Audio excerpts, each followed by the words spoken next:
સુરતના પાલ વિસ્તારમાં આવેલા ક્રિકેટ બોક્સ જે ખુલ્લી જગ્યામાં બનાવવામાં આવેલું છે ત્યાં આગળ અની રખેવાળી કરતા વ્યક્તિઓ એક ઓરડીમાં રાત્રિ દરમિયાન રૂમમાં જનરેટર ચાલુ કરી બારી બારણા બંધ કરીને સૂઈ ગયા હતા અને જનરેટરના કાર્બન ડાયોક્સાઇડને લઈને આ 3 વ્યક્તિઓના મોતની વિગત સામે આવી છે। જો કે ઘટનાની જાણ થતાં પોલીસ તાત્કાલિક ઘટના સ્થળે પહોંચી હતી અને આ મામલે તપાસ શરૂ કરી છે। આપણી સાથે અધિકારી છે, સીધા વાત કરીશું। સાહેબ, શું ઘટના છે, કેવી રીતે જાણકારી મળી? ભાઈ સાહેબ, આજરોજ સવારે પીસીઆર ને અમને કોલ આવેલો કે અહીં રૂમમાં 3 જણા મરણ ગયેલ છે। એટલે જે બાબતે સ્થળ ઉપર આવીને તપાસ કરતા 108 ને પણ બોલાવી હતી। 108 જણાવેલું કે આ લોકો સ્થળ ઉપર રાત્રિના સમયે કોઈ કારણથી મરણ ગયેલ છે। એટલે ત્યાં પોલીસે તપાસ કરતા તેમની સાથે રૂમમાં જ એક જનરેટર એમનો હતો અને જનરેટરનો ઉપયોગ તેઓ કરતા હતા। જનરેટરના ધુમાડાના કારણે ગુંગળામણથી મૃત્યુ થયું તેવું પ્રાથમિક જણાય આવે છે અને આ બાબતે FHL સ્થળ ઉપર આવે છે અને FHL બાદ PM કર્યા બાદ મૃત્યુનું ચોક્કસ કારણ જાણી શકાશે। બિલકુલ, કાર્બન ડાયોક્સાઇડ ઊભો થતાની સાથે કહી શકાય છે કે મૃત્યુ થયું। કેમેરામેનને કહીશ કે જે રૂમ છે રૂમના વિઝ્યુઅલ બતાવે અને એ રૂમની અંદર છે ડેડ બોડી છે એ બતાવવાનો પ્રયાસ કરશે।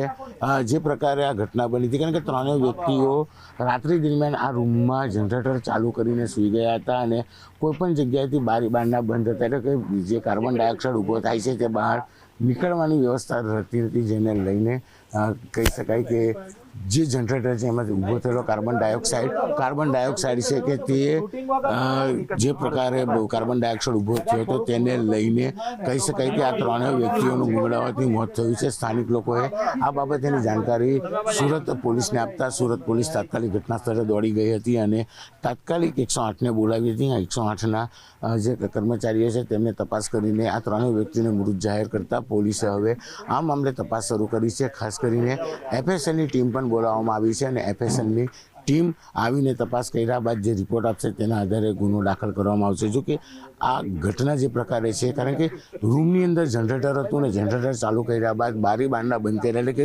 જનરેટરમાંથી ઊભો થતો કાર્બન ડાયોક્સાઇડ બહાર નીકળવાની જગ્યા નથી અને તેને કારણે કહી શકાય કે કાર્બન ડાયોક્સાઇડ ઊભો થતાની સાથે અંદર આ તમામ લોકોના શ્વાસ રૂંધાયા હતા અને જે પ્રકારે આ શ્વાસ રૂંધાવાની ઘટના હતી તેને લઈને આ 3 વ્યક્તિઓના મોત થયા છે। જો કે પોલીસ ઘટના સ્થળે પછી આ મામલે તપાસનો ધમધમાટ શરૂ કર્યો છે।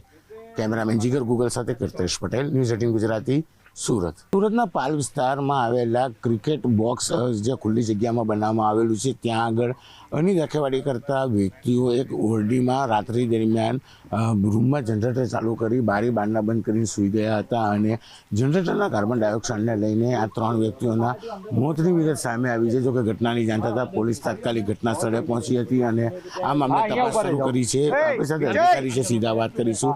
સાહેબ, શું ઘટના છે, કેવી રીતે જાણકારી મળી? ભાઈ સાહેબ, આજરોજ સવારે પીસીઆર ને અમને કોલ આવેલો કે અહીં રૂમમાં 3 જણા મરણ ગયેલ છે। એટલે જે બાબતે સ્થળ ઉપર આવીને તપાસ કરતા 108 ને પણ બોલાવી હતી। 108 જણાવેલું કે આ લોકો સ્થળ ઉપર રાત્રિના સમયે કોઈ કારણથી મરણ ગયેલ છે। એટલે ત્યાં પોલીસે તપાસ કરતા તેમની સાથે રૂમમાં જ એક જનરેટર એમનો હતો અને જનરેટરનો ઉપયોગ તેઓ કરતા હતા। જનરેટરના ધુમાડાના કારણે ગુંગળામણથી મૃત્યુ થયું તેવું પ્રાથમિક જણાય આવે છે અને આ બાબતે FHL સ્થળ ઉપર આવે છે અને FHL બાદ PM કર્યા બાદ મૃત્યુનું ચોક્કસ કારણ જાણી શકાશે। બિલકુલ, કાર્બન ડાયોક્સાઇડ ઊભો થતાની સાથે કહી શકાય છે કે મૃત્યુ થયું। કેમેરામેનને કહીશ કે જે રૂમ છે રૂમના વિઝ્યુઅલ બતાવે અને એ રૂમની અંદર છે ડેડ બોડી છે એ બતાવવાનો પ્રયાસ કરશે। જે પ્રકારે આ ઘટના બની હતી, કારણ કે 3 વ્યક્તિઓ રાત્રિ દરમિયાન આ રૂમમાં જનરેટર ચાલુ કરીને સૂઈ ગયા હતા અને કોઈપણ જગ્યાએથી બારી બારણા બંધ હતા, એટલે કે જે કાર્બન ડાયોક્સાઇડ ઊભો થાય છે તે બહાર નીકળવાની વ્યવસ્થા રહેતી હતી, જેને લઈને કહી શકાય કે જે જનરેટર છે એમાંથી ઊભો થયેલો કાર્બન ડાયોક્સાઇડ છે કે તે જે પ્રકારે કાર્બન ડાયોક્સાઇડ ઊભો થયો હતો તેને લઈને કહી શકાય કે આ 3 વ્યક્તિઓનું ગુંગળાવાથી મોત થયું છે। સ્થાનિક લોકોએ આ બાબતેની જાણકારી સુરત પોલીસને આપતા સુરત પોલીસ તાત્કાલિક ઘટના સ્થળે દોડી ગઈ હતી અને તાત્કાલિક 108ને બોલાવી હતી। 108ના જે કર્મચારીઓ છે તેમને તપાસ કરીને આ 3 વ્યક્તિને મૃત જાહેર કરતા પોલીસે હવે આ મામલે તપાસ શરૂ કરી છે। ખાસ કરીને FSLની ટીમ પણ બોલાવવામાં આવી છે અને FSLની ટીમ આવીને તપાસ કર્યા બાદ જે રિપોર્ટ આપશે તેના આધારે ગુનો દાખલ કરવામાં આવશે. જો કે આ ઘટના જે પ્રકારે છે, કારણ કે રૂમની અંદર જનરેટર હતું ને જનરેટર ચાલુ કર્યા બાદ બારી બારણા બંધ કર્યા, એટલે કે